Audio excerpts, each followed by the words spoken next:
Perkenalkan, nama saya Trigonometri dengan NIM 2248201197. Baiklah, saya di sini akan menjelaskan tentang penggunaan SPSS. Yang pertama, uji normalitas, uji one way ANOVA, uji Kruskal-Wallis, uji Mann-Whitney, uji chi-square, dan uji regresi linear.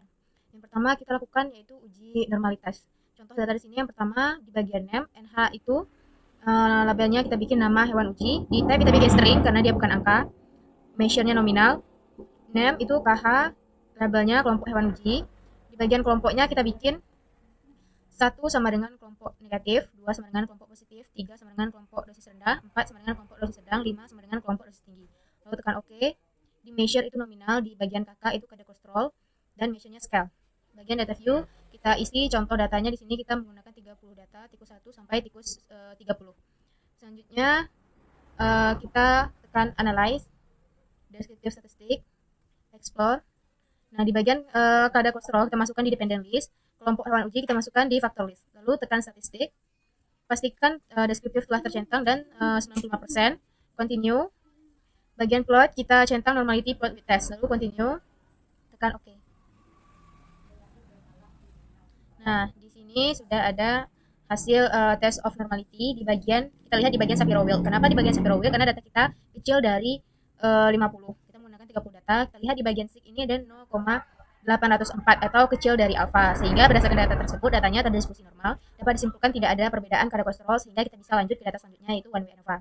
Yang pertama, tekan analyze, compare one way ANOVA. Bagian kadar kolesterol kita masukkan di dependen, kelompok hewan uji di bagian faktor. Lalu post hoc kita centang bagian SLD ini, lalu continue, lalu kita tekan OK. Nah, di sini nanti akan keluar tabel, ada tabel ANOVA yang bagian ini, bagian signya itu 0,00, berarti dia kecil dari alfa, sehingga data tersebut terdapat ada perbedaan minimal satu kelompok dengan kelompok yang lainnya, sehingga kita bisa lanjut ke tabel post hoc test. Nah, di sini signya yaitu 0,00 ya. Berarti dapat kita simpulkan bahwa ada pengaruh penurunan kadar kolesterol tabel dalam darah tikus setelah diberikan perlakuan. Selanjutnya kita anggap data ini tidak normal, maka uji yang kita lakukan yaitu uji Kruskal-Wallis, yaitu datanya ordinal. Tekan transform, record into different. Nah, di bagian input variable ini kita masukkan bagian kakaknya, lalu add. Di sini kita bikin kakak 2. Labelnya kita bikin kategori kadar kolesterol, kategori kadar kolesterol, lalu change all of new value. Nah, bagian ini value 1, di bagian range kita isi 90, di dropnya 120, bagian drop ya 120, lalu add.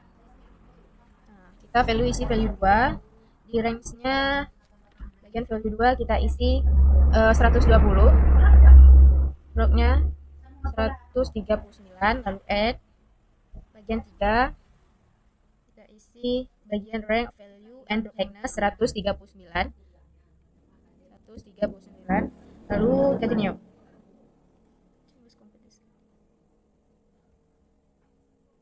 Ini bagian 3, ulangi lagi ya, 139, add. Nah, continue, lalu OK.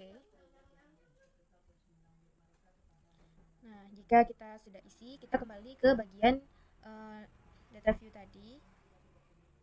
Nah, di sini nanti akan sudah terisi KK2 numerik, desimalnya 2, kategori kadar kolesterol, dan value-nya di sini kita ganti jadi 1 itu normal, add, 2 itu sedang, 3 itu tinggi, lalu add, oke. Nah, di bagian sini kita ganti jadi ordinal. Nah, lalu lakukan uji Kruskal-Wallis. Di data view nanti akan dapat ini ya, tidak ada angkanya. Data view kita lakukan uji Kruskal-Wallis, itu analyze, lalu non-parametric test, frequency dialog, independent sample. Nah, di bagian kadar kolesterol kita isi di test variable, KH-nya di grouping variable, lalu kita tekan define range. Di sini kita isi minimum 1, maksimum 5. Continue. Lalu pastikan Kruskal Wallis itu sudah tercentang, kita oke. Maka di sini akan dapat nilai di bagian tes statistik kita lihat di asimsik yaitu nilainya 0,00. Berarti kecil dari alfa, sehingga ada perbedaan signifikan antara kelompok hewan uji satu dengan yang lainnya. Nah, untuk mengetahui perbedaan uji itu kita masuk ke Mann-Whitney, kita lihat perbedaan kelompok hewan negatif dan kelompok dosis rendah. Jadi kelompok 1 dan 3.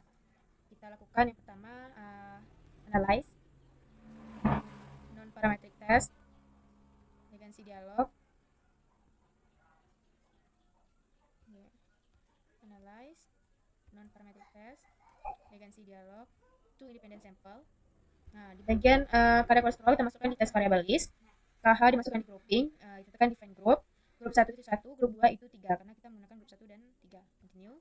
Pastikan Mann-Whitney U itu tercentang, lalu tekan OK. Maka di sini akan keluar hasil ada tabel rank dan tes statistik. Kita lihat di bagian tes statistik di asimsik to Thailand. Nah, di sini nilainya itu ada 0,05 atau kecil dari alfa 0,005, berarti kecil dari alfa, nilai alfa itu 0,05. Dapat disimpulkan terdapat perbedaan kelompok dosis negatif dengan dosis rendah. Lakukan uji G-square, saya menjelaskan yang pertama itu data pengaruh simptomatik terhadap penurunan kadar kolesterol dengan 10 responden laki-laki dan 10 responden perempuan. Yang pertama kita tekan analyze, descriptive statistik, cross step, penurunan kolesterol di row, jenis kelamin di kolom, lalu tekan statistik. Pastikan G-square tercentang dan RIS juga tercentang, lalu tekan continue. Di bagian sel, centang observed, expanded, row dan kolom, lalu tekan OK. Lalu OK. Maka di sini akan keluar hasil tadi tabel G-square, itu kita lihat di bagian Fisher exact test itu 1,00 dan kita lihat juga bagian A dan B. Nah, di sini ada to cell 50% dan compute only for 2x2 tabel. Nah, di sini nilai signya 1,00. Berarti artinya tidak ada perbedaan ataupun hubungan antara laki-laki dan perempuan setelah diberikan semua responden yang mendapatkan simvastatin terjadi penurunan kadar kolesterol. Selanjutnya yaitu kita lakukan uji data absorbansi untuk menentukan LC50 antioksidan vitamin C dengan metabolit DPPH dengan metode DPPH.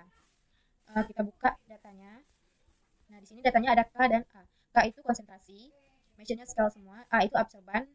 Lalu kita lakukan transform compute variable. Nah, di target variable kita isi ketik kata persen, di tab and label kita isi persen hambar, lalu continue.